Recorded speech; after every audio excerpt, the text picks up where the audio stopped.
Welcome to the show, everybody. You're listening to Beyond Reason Radio here on News Radio 102.5 WFLA and BeyondReasonRadio.com.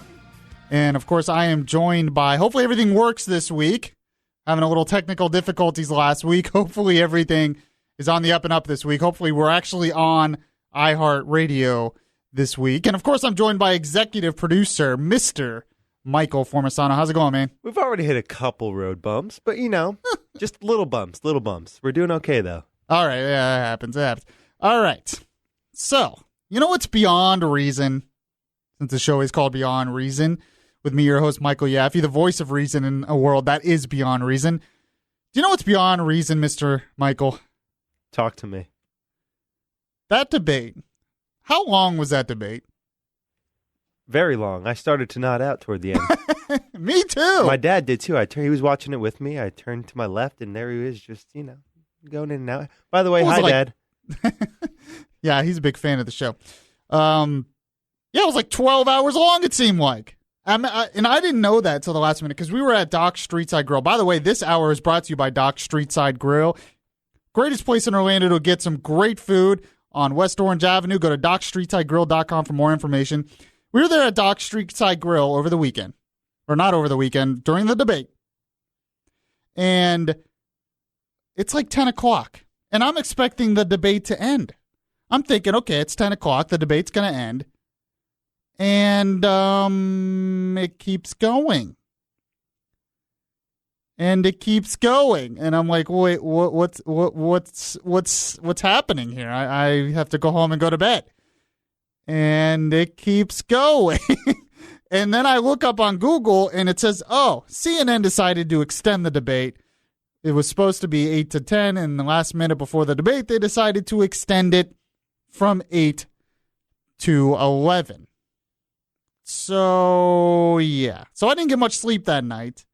But I barely paid attention. I'm supposed to be all into this stuff. And I paid attention a little bit. But the last hour, I barely paid attention. It was too long. I can't believe, but the reason why they did it is, one, there's just too many candidates. You have to make it longer to get everybody. But two, they had the highest ratings ever for something like that on CNN.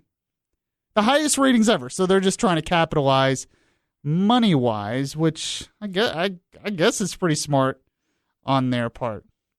So that's the first thing about the debate a couple of nights ago that was beyond reason. The second part was what they actually talked about on the debate. What they actually talked about during the debate. Because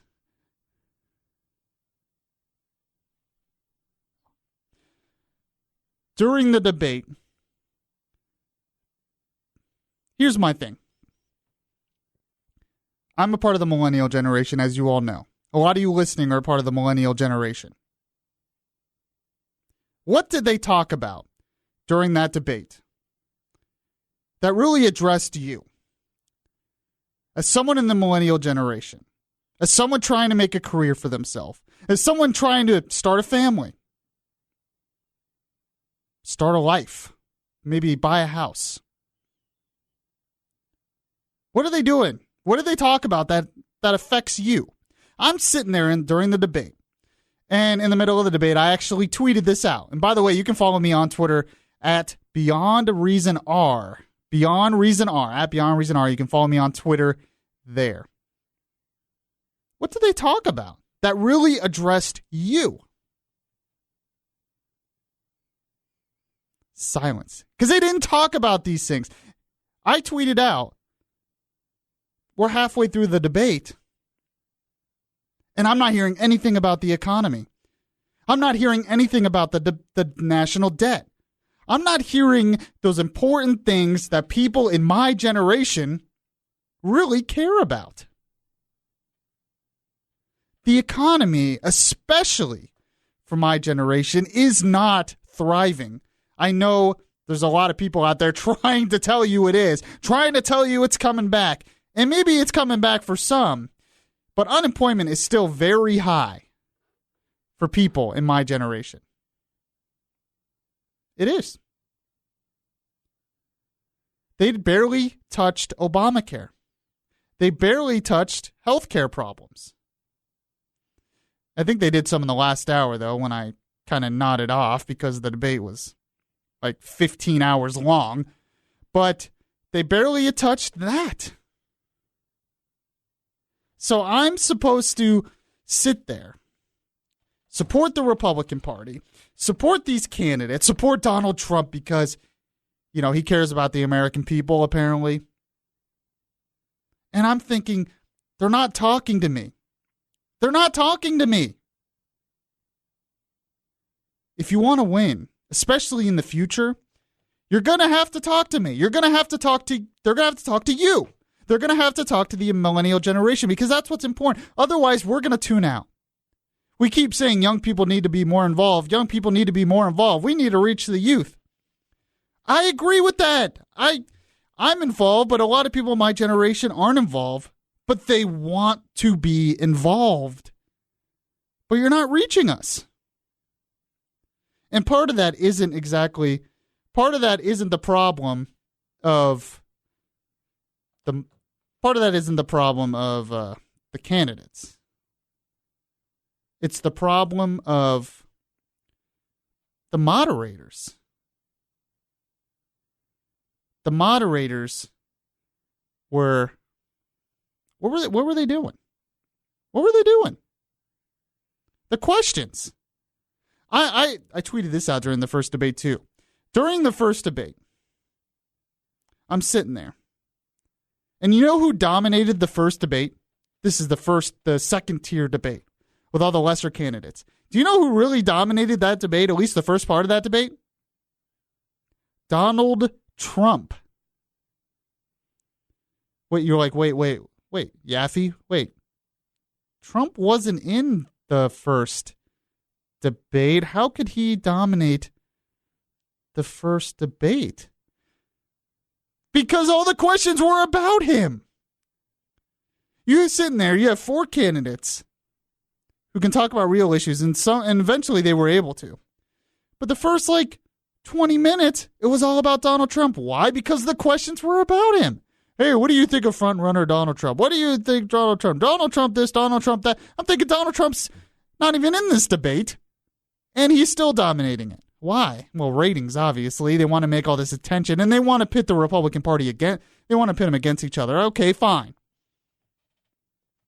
But I want to know, as someone in my generation, how are they going to fix the problem of the debt? How are they going to fix the problem of Social Security? How are they going to fix the problem of healthcare costs? Oh, yeah, Obamacare apparently fixed that. You talk to people, younger people, they're not fans. They're not fans of Obamacare.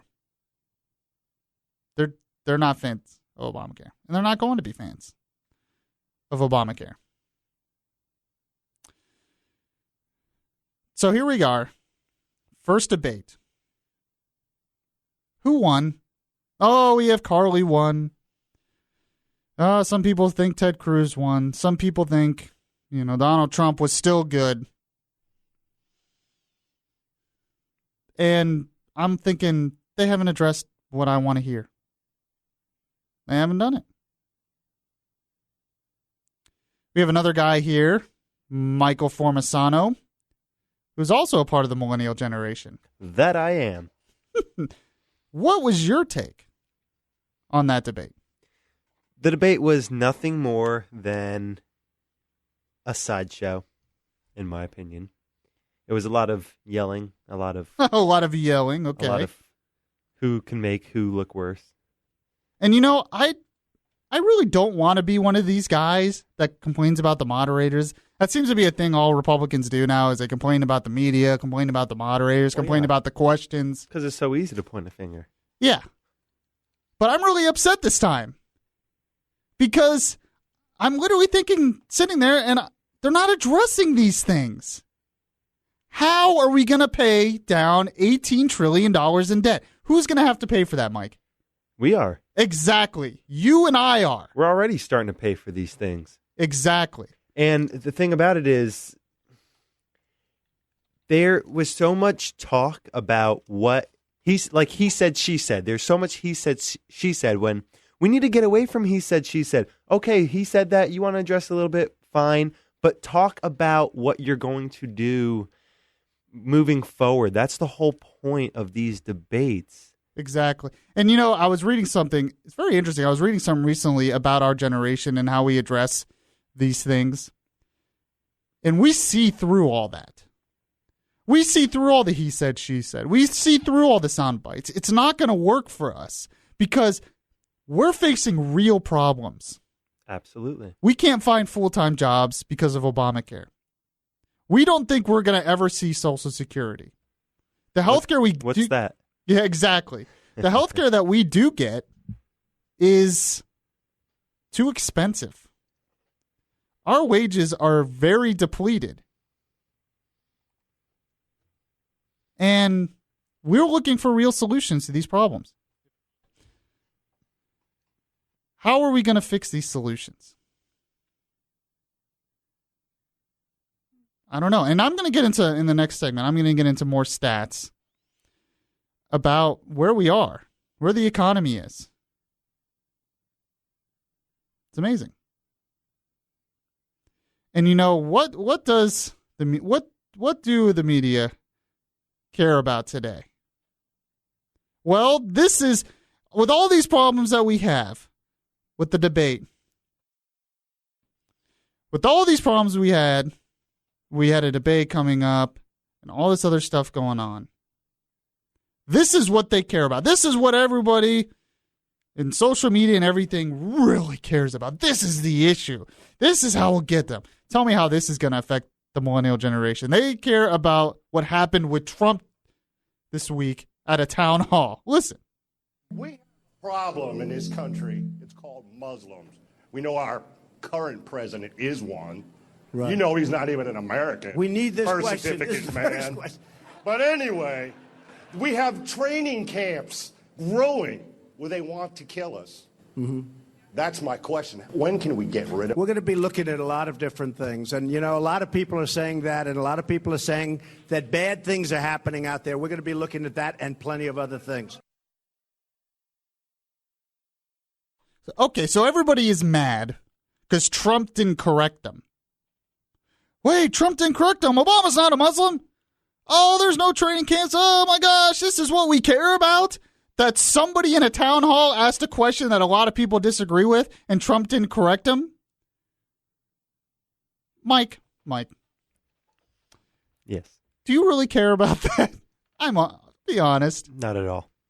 Okay, good. I'm just wondering. Maybe it's just me. But when you hear about this and that guy asks that question and you might disagree, is this like, stop the presses?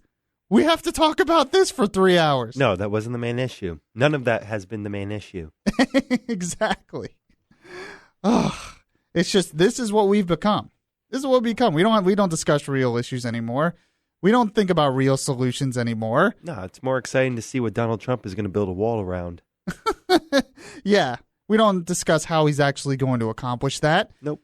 We don't discuss what happens next. We don't discuss these things anymore. Nope, we don't. But Carly's face is beautiful. Yes. Did you hear what Trump said about Carly's face? Oh, I didn't mean it. It was persona or whatever. And I'm sitting here thinking, I can't make any money in this economy. I heard more about Trump and Carly than anything else from this debate this week. After the debate, obviously. Yeah. I heard more about that on the TV. They were playing that back more than any of the issues they talked about. It's the back and forth between the two of them. And I'm telling you right now, the Republican Party, I want you to listen to me.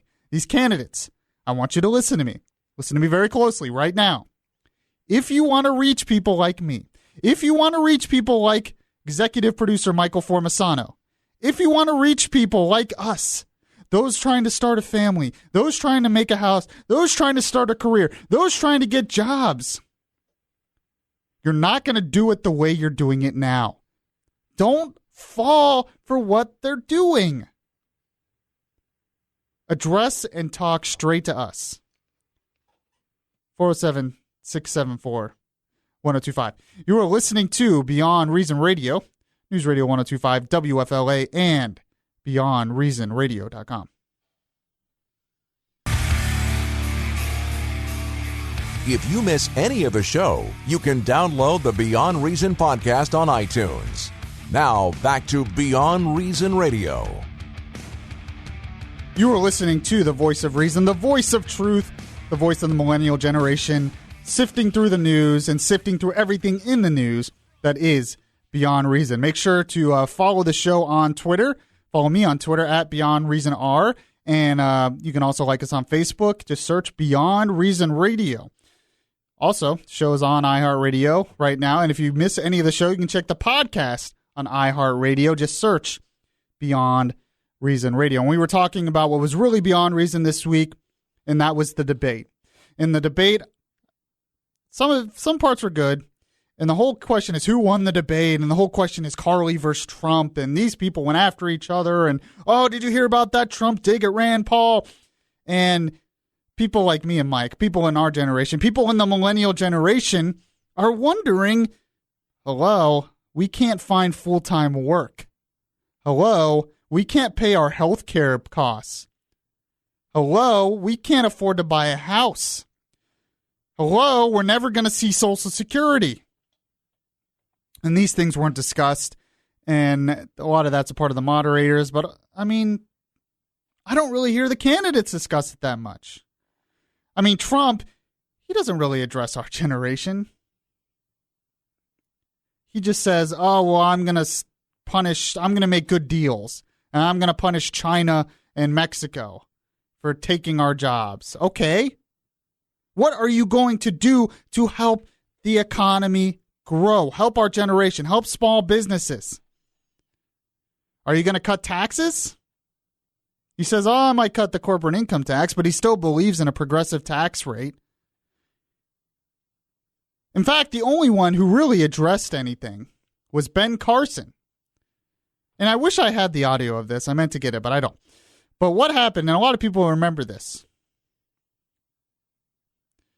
Ben Carson's plan, and we've talked about on this show before, is a flat tax, where everyone pays 10% just like the Bible.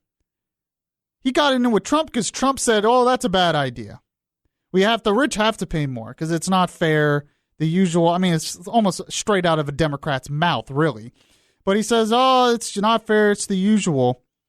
And Ben Carson goes, look, I don't want to punish people who are productive.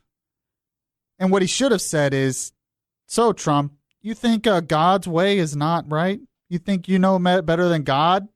That's what I would have said. But okay, Carson's too nice. But he goes, look, I'm not going to punish people because they're more productive. I want to make it so people want to be more productive. And he says, plus, a progressive tax income rate is socialism. Yes, it is. That's exactly what it is. And I tweeted out that night at Beyond Reason R. Yes, I agree. And there's some out there, it's not socialism. How could Ben Carson say that? I want you all to Google. Go to Google right now. Yeah. Search the Communist Manifesto. Google the Communist Manifesto. I'm sure you can read it for free. It's not a long read. There's a part in the Communist Manifesto where there's 10 steps to make a country socialist and eventually communist.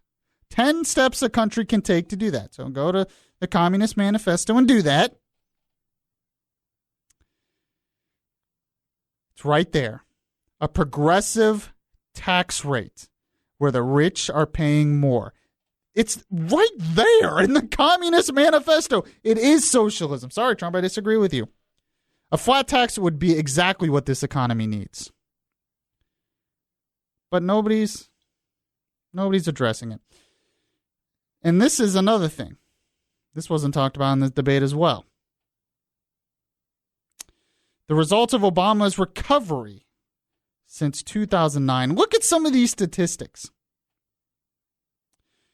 From 2009 to 2014, real median household income dropped by more than $1,000 or 2.3%. Census data show that the bottom fifth of households saw their average income fall by 8%. The bottom fifth. That's a lot of millennials. From 2009 to 2014. This is Obama's turn.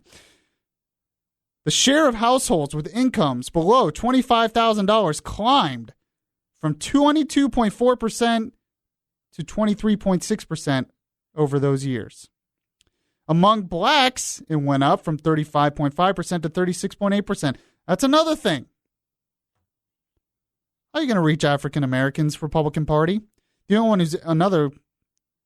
I hate to be all pro Ben Carson because I like other candidates too, but the only one who's really even addressed that lately is Ben Carson.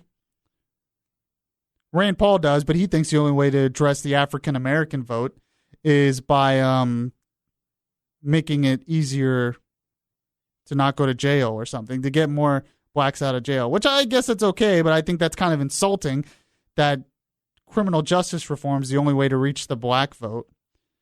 But whatever, what do I know? In Obama's first year in office, 43.6 million people, or 14.3% of the population, lived in poverty. 2014, that has climbed by more than 3 million, pushing the poverty rate up to 14.8%. The poverty rate among blacks was 26.2% last year, up from 25.8% in 2009. Why is this not being talked about? Look, I understand that the Iran nuke deal is important. I understand we don't want Iran to have nukes. So there was some talk about that, and I like it. But I really don't care what Trump said about Carly, what Carly said about Trump, what Christie said about Rand Paul, or Trump said about Rand Paul, or Rubio said about Jeb Bush, or Jeb Bush said about this, or Trump said about Jeb Bush's wife. I don't care. I want to know why incomes are declining. I want to know how they're going to fix that, because that is affecting me. You know, at the yesterday, I had the privilege of being a speaker at Constitution Day rally we had outside Orlando City Hall. And I look out, and we had a lot of great people there. And it was a great event. And we were teaching people about the Constitution. But I'm going to be very frank with you right now. I want to see more people my age out there. I want to see more people my age fighting for the Constitution. Fighting for these things. But they're so disillusioned. They're so disenfranchised because their so-called leaders are not addressing them, are not talking to them. Seems like they don't care about them. So that's fine. So I'm going to do their job instead. I'm going to get behind this microphone and I'm going to talk about these things. Because that really is the solution, by the way, is the Constitution. Yesterday was Constitution Day. That is, if we restore the Constitution, if we limit the power of the federal government, if we get the federal government out of your way, if you're trying to build a small business, which a lot of people in my generation want to do, especially on the internet, it's not easy. Let's get the government out of your way. This can happen. We can restore those principles. These leaders right now are not doing it. They're not doing it. It's sad. That's why that debate was definitely beyond reason. Another person not doing it, not showing up for things, was Hillary Clinton. You're going to want to hear about this next. You're listening to Beyond Reason Radio, News Radio 102.5 WFLA, and BeyondReasonRadio.com.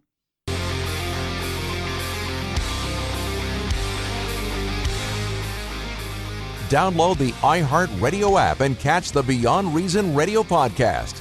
Or stream the show live by searching News Radio 102.5 WFLA.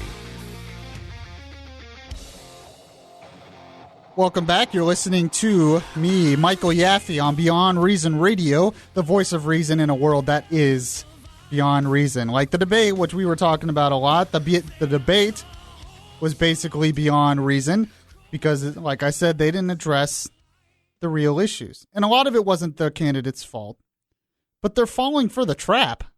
The only one who really isn't falling for it is Ben Carson. But they're falling for the trap to get caught up in all this stuff. That's what they want. It's beyond reason. And before, I'm going to talk a little bit about Trump, by the way. I wanted to get to this last week on my show, and I didn't get to do it. But I think I have the right analysis on him. One of the other candidates, said something very profound about him and about the Trump movement that I think is very interesting that no one else is really picking up on. So there's that. But first, Mike, let me ask you a question. I always do this, put you on the spot. Sorry, man. This is what you get for being my producer, I guess. It is what it is. I've accepted it. Because you're my generation. What is your take on Trump? And your friends and stuff. On Trump? Mm-hmm. Trump is he's the guy who likes to start a lot of problems. Yes. Which works in getting him attention. I'll give him that. I mean, some people are along with everyone else where they like that he's not afraid to say what he says, but the majority of them are just like, he's too hot-headed. Plain and simple. He likes to... It's funny, when I'm talking to you now, and I've talked to some other people, it seems like I can tell there's a frustration there for you. Because for the supporters of our generation of Trump, they want him to be that, do what needs to be done kind of guy, but instead he's becoming more of just entertainment. Entertainer. Yeah. But I mean, it seems for you a lot of the frustration is you, and I think this is for a lot of people our age, you are frustrated because you want real solutions. Yes. Because there are real problems. Yes. That we're facing. Specifically us, the millennial generation. And it seems like you want real solutions, and it seems like there's frustration because you don't feel you're getting that. I want him to talk more about the things he's going to do to help our future. And by that, I don't mean a wall. I don't mean deporting everybody right away. Like, I want, yes, I do like that. I do like that he's, obviously very... He's not afraid to say it like it is. He's not afraid to say it like he is. Which we like because we can see through the BS. Probably a lot better than previous generations. Oh, absolutely. And I like the fact that he's, worried about our security, our national security and stuff, but he needs to be more realistic, and he needs to focus more on these issues that are really going to affect our generation. He's got to remember. It seems like none of the candidates are doing that. None of them are, and they have to remember that when they're done, when they do their thing and have their time in the office, whoever it's going to be, somebody else is going to follow, and it's going to be us. And they're stealing from our generation. They are to make their for nothing for nothing for Obamacare. Oh boy! All right, I want to take a call on this too. Joe in Orlando, what's your take on all this? Pot up. So yeah, why wages are going down? Just wanted to throw this out with you. Okay. So say you have 30 employees all working 40 hours a week. Yep. And then you got to spend another $15,000 on each of them for health insurance. Exactly. Yep. Why don't you just hire 40 and make them all work 30 hours a week? You That's get the exactly same amount of hours work. That's And then you pay absolutely no health insurance. They all have jobs now for 40 people instead of 30. So unemployment went down, right? Right. But the wages, the wages that people are taking home with them are lower. Can I tell you, Joe, that is exactly what's happening. And I'm not just talking about from like a theoretical standpoint. I know people, friends of mine, who are told by people that were interviewing them, I can't give you full-time work because of Obamacare. Oh, yeah, no doubt. Why would a business hire a full-timer? Yeah, they don't want to. Obamacare has destroyed, thanks, Joe, very much for your call. Obamacare has destroyed a lot of opportunity for my generation. It's destroyed it. I'm sorry. It's funny. I was talking to a friend of mine, another problem with Obamacare. I didn't mean to get into a whole Obamacare rant here, but this is a big issue. Another whole problem with Obamacare. My friend he's married, wasn't making any income at the time. He wanted to get health insurance, so he had to go through Obamacare, one of the exchanges. Well, he was getting a tax credit for it. Well, eventually he got a job, and they're like, okay, you're making money. We're taking away that tax credit. What he's paying is more than what I used to pay. Before Obamacare was passed, I actually bought insurance on my own through Blue Cross Blue Shield because I was working 2 part-time jobs. And I was paying like $166 at the time. What they want him to pay, even with a little bit of a tax credit, it's like $250 or something. So he wanted to cancel that because they were taking it out of his paycheck. He wanted to cancel that Obamacare. He can't. They won't let him cancel it. Why? This is great. I wonder if my friend's listening, actually. Why can't he cancel it?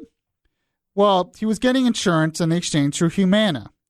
Humana can't do anything with his account, canceling it, unless they talk to the people working in the administration for Obamacare. So before, we had the problem where there was an insurance company middleman between you and your doctor.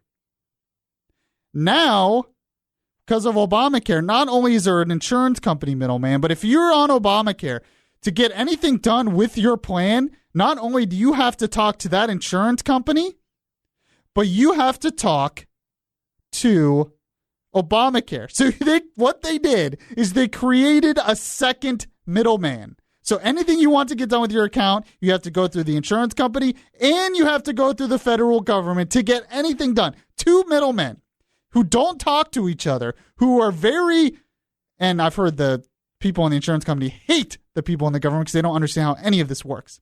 So you've just created another middleman. For one, that's going to cost more money. Anytime you create a whole nother organization, bureaucracy, it's going to cost more money. 2, it makes them a lot less efficient. This is where the future is. And I have a story here about the Medicaid expansion bubble. Obamacare has also created another bubble. And I'm going to tell you about that. Well, I have a call here on Trump. And Pete from Claremont, stay on the line because I want to get to that. I'm going to get to Trump stuff. But I want to talk about this bubble. Another problem with Obamacare. This all affects us, the young people. They're stealing from us. What happens is if you don't really have any income, what Obamacare does is instead of directing you to an insurance company, they direct you, I think I said Medicare before, I meant Medicaid. They direct you to Medicaid. So they're like, oh, you can't afford health insurance. We're actually going to direct you to Medicaid. So what's happened? Instead of more people getting insured, what we're creating is more people totally dependent on Medicaid. And it's actually been quite a bit. And who's going to pay for that? Because that's completely funded by the federal government. That is a government-controlled health insurance. Look at this. Look at just this one stat. According to Colorado Health Institute, more than 21% of all Coloradians, how do you say it? Coloradoans? Coloradians. There's a Coloradoans. Coloradoians. Coloradans. Coloradites. I hope I'm not offending anyone from Colorado. San Diego. yeah, I like that. 21% of all of them, Coloradoianzos, are now enrolled in Medicaid. It's getting bad. The national government has committed to covering 90% of Medicaid costs only through 2022. That means the states are going to have to take over those costs. So we have a Medicaid expansion bubble. They've created a bubble under Medicaid, and they're going to expect the states to pay for it. Well, how are the states going to pay for it exactly? They're going to tax you and me, of course. And by the way, I just Googled it. It's Coloradans. Coloradans. Okay, good. Because I know that's the big topic here. It is. That's what everyone's thinking about. I mean, that they should ask that in the debate. You know, that would have been better than a lot of the other questions they asked. A single Coloradin, plural Coloradins. There you go, people. Gotcha. Now you know. Gotcha. That's why you're a producer. Mr. Trump, is it Coloradans or Coloradans? It doesn't matter. We're going to build a wall around them. All right, I'm going to take a call here real quick on Trump. Speaking of him, Pete in Claremont. What's up, my friend? Hey, Mike, how you doing? I'm good. Trump's an egomaniac. I mean, I lived in New York, and any chance he had to get in front of a camera or a news reporter, he'd just say something just to get his name out there. And it's been that way for 20 years. Everything he talks about, we're going to love it. It's going to be great. Take care of the veterans. You're going to have the best health care. You're going to love it. Put your money where your mouth is. What are we going to love? And I have friends that I thought were conservative that have lost their minds and jumped on this Trump bandwagon. And I asked on my Facebook page, I said, without Googling anything, can you name 3 things Trump has said that he was going to, I said, aside from the wall that he's going to build Mexico for, that'll never happen. Name 3 things that he said he was going to do and how he was going to do it. And not one person could give me an intelligent answer. I mean, people are just like Trump drunk. Trump drunk. That's interesting. Well, thank you for your call, Pete. I appreciate you listening. I have the take on Trump. A lot of people the pundits don't understand it. A lot of people don't understand it.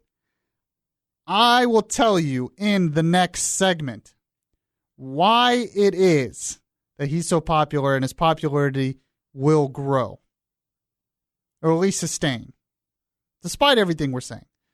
I mean, Pete makes some great points. Other people have made great points. What are his real solutions? Mike made some great points. So we are 407-674-1025. You want to comment as well. You're listening to Beyond Reason Radio, News Radio 1025 WFLA, and BeyondReasonRadio.com.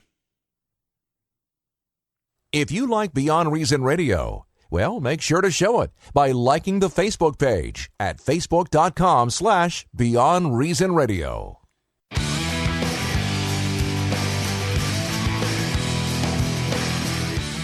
Subscribe to the Beyond Reason podcast today on your Stitcher app and hear the voice of reason anytime. Yes, I am Michael Yaffee, the host of Beyond Reason Radio. This is Beyond Reason Radio. This is the voice of reason in a world that is beyond reason. What I am is I am your little conscience, the little voice inside of your head that tells you what's right and what's wrong. That's me, your conscience in your ear. So if you want to listen to that conscience in your ear, you can go to BeyondReasonRadio.com and hear all the podcasts. Right in your ear. You got your headphones on. That conscience is me. I'm telling you what's right and wrong. So you're my conscience? Yes. Then we have a lot to talk about because you have some explaining to do. All right. Another thing that might be beyond reason today is our next caller who calls me all the time in the morning show and is calling right now, Craig in Sanford. I know you're a big Donald Trump fan, so I can't wait to hear this. Go ahead. Well, actually, I'm not calling about Donald Trump, and what I'm going to give you some information that'll be great for the Bud Henniger show that you're great on, and also the Florida Roundtable that you're also good on. You know, so you're just like giving me show ideas. You're not commenting on anything I've said. Yeah, well, I'm going to. I have a little thing about Carly Fiorina, and everybody's been putting her on a pedestal. A couple of national talk shows latched onto it. If you go to September 14th, I saw this. There's video out there of her praising Hillary Clinton. No. You're jumping. Okay, Bloomberg. Nope, that's not it. Okay, go ahead. This is my show. I can jump. Go ahead. Go to the Bloomberg View, September 14th, by Josh Rogin, R-O-G-I-N. He and a couple others wrote a damning piece on Carly when she was with HP. She usurped our laws over here and sold printers to Iran. Now, here she's on there condemning Iran, and she was not supposed to do that. And what she did was she sold them through a third party. The 41% of Hewlett-Packard's profits came from that. What they did was she sold the computers to a third party in India. Then the Indians sold them to Iran. That's how she found a loophole. Very, very damning. Now, this was I did hear this. Go ahead. This was also brought up when she ran for governor of California, which Right. when that information came out, it destroyed her when she ran against So did Barbara you see Boxer. that video yet of Carly praising Hillary Clinton back in 2008? No, I didn't see that one either. But yeah, I should have found that audio. Yeah, so you need to get your guys onto this. But if this information out My there, guys. Go ahead. What'd you say? Who are my guys?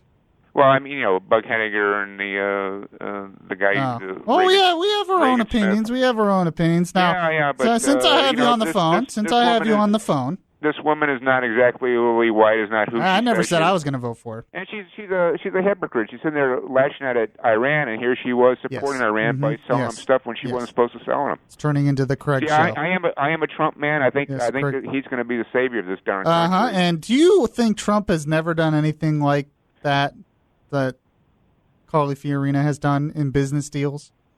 I don't think so. If he has, I'll be the first one to mention it. But I don't. So you I think don't know. all of his business deals were 100% honest, huh? I don't know. Do you know any? Do you know otherwise? Do you know otherwise? I don't know. I'm No, just wondering. I'm just throwing it out there. If it's out there, I'm sure we'll find it, won't we?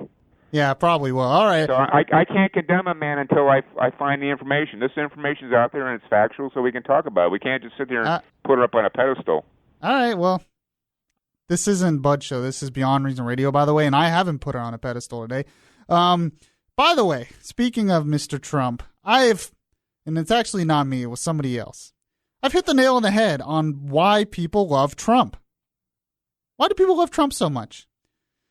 My boy Bobby Jindal got it right. Bobby Jindal, who's not getting anywhere in the polls, running for president, governor of Louisiana, who I wish was number one. If I could endorse candidates and people actually cared about my endorsement, I'd pick him. He's awesome. He did well in the first debate. But I think it was over a week ago, he was commenting at the press club about Donald Trump, and he said something that nobody's really picking up on as much that hits the nail on the head why Trump is so popular. This is what he said. I want to start by saying I like the idea of Donald Trump. I like the idea of an outsider. I like the idea of somebody willing to say the things you're not supposed to say. I like the idea of somebody going after the D.C. political class. The reality is they are full of foolishness and nonsense. Donald Trump's diagnosis is exactly right. The political class is the problem. The problem is Donald Trump's prescription is exactly wrong. And, of course, I agree with him. But the first part of that is what it is. It's not Donald Trump. I think most people don't really care about him or like him or whatever. It's the idea of him. The idea of Donald Trump. It's just like in 2008 with Obama. People didn't even know who Obama was. They're not voting for him. They didn't know who he was. They didn't know where he stood on a lot of things. They didn't know his history. It wasn't him they liked. It was the idea of Obama. It was the idea of a young candidate. It was the idea of a black president. It was the idea of hope and change. This general idea of Obama is what people liked. That is where Trump is. It's the idea of Trump that people respond to. This general idea of him. But we have to look at his solutions. One of his solutions is increased tariffs on Mexico and China. Protectionism. That's insane. Will destroy the economy. Other solutions. Tax the rich more, hedge fund managers. It's not going to help anything. It's not going to help the economy. Yeah, it might make us feel good because they're being taxed more, but it's not going to help anything. And then you have people like Bobby Jindal who have real solutions, and they're not getting anywhere in the polls. I'm telling you right now, candidates, Republican Party, and people in my generation too, wake up. Because these issues are important. It's our future.